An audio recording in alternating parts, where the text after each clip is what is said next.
آج اگر کوئی سسٹم کمزور ہے، حکومتیں کمزور ہیں، ادارے کمزور ہیں،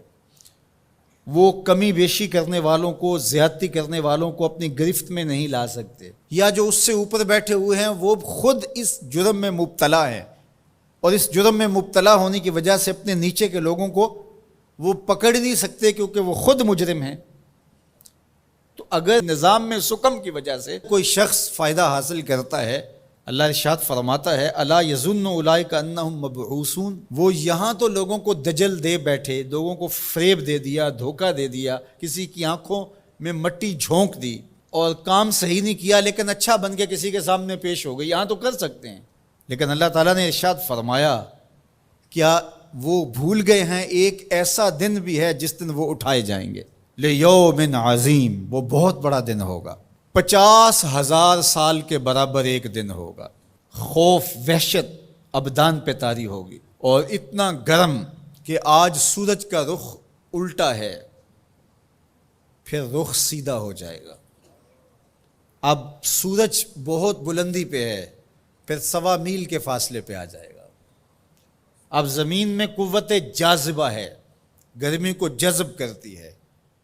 پھر زمین تانبے کی ہو جائے گی۔ اللہ اکبر، وہ کتنا سخت دن ہوگا جس کو قرآن نے کہا یوم عظیم، اللہ کی عظمت و جلالت کے اظہار کا دن ہوگا، لیکن میرے حضور نے فرمایا کہ 7 اشخاص ایسے ہوں گے جنہیں اللہ اس دن اپنے عرش کا ٹھنڈا سایہ عطا فرمائے۔ ان میں سے نمبر 1 امام عادل، عادل حکمران جو انصاف کے تقاضوں کو بہر صورت پورا کرتا ہے اگرچہ قریبی ہی کیوں نہ ہو۔ دوسرا شخص وشاب نشأ فی عبادت اللہ، وہ جوان جس کی جوانی اللہ کی عبادت میں گزری۔ آج تو میرے جوان کی جوانی سوشل میڈیا پہ گزر رہی ہے، آج میرے جوان کی جوانی تو گلیوں چوکوں اور بازاروں میں گزر رہی ہے۔ تیسرا شخص ورجل قلبہ معلق بالمساجد، وہ آدمی جس کا دل مسجدوں سے جڑا رہتا ہے، مسجد سے نکلنے کو جی ہی نہیں چاہتا۔ کتنے خوش نصیب لوگ ہیں جو مسجدوں کے ساتھ جڑے ہوئے ہیں۔ ایک روایت میں فرمایا جس شخص کو مسجد کی دیکھ بھال کرتے دیکھو، مسجد کی صفائی کر رہا ہے، وہاں پڑی ہوئی کوئی نامناسب چیز اٹھا رہا ہے، مسجد میں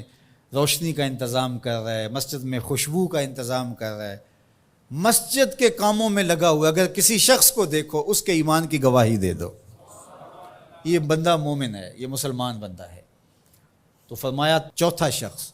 وَرَجُلٌ دَعَتْهُ امْرَأَةٌ ذَاتُ مَنْصِبٍ وَجَمَالٍ فَقَالَ إِنِّي أَخَافُ اللَّهَ،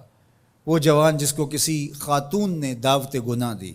اور صاحب منصب بھی تھی، صاحب جمال بھی تھی، اور قدموں میں حسن بچھنے کے لیے خود بےتاب ہوا،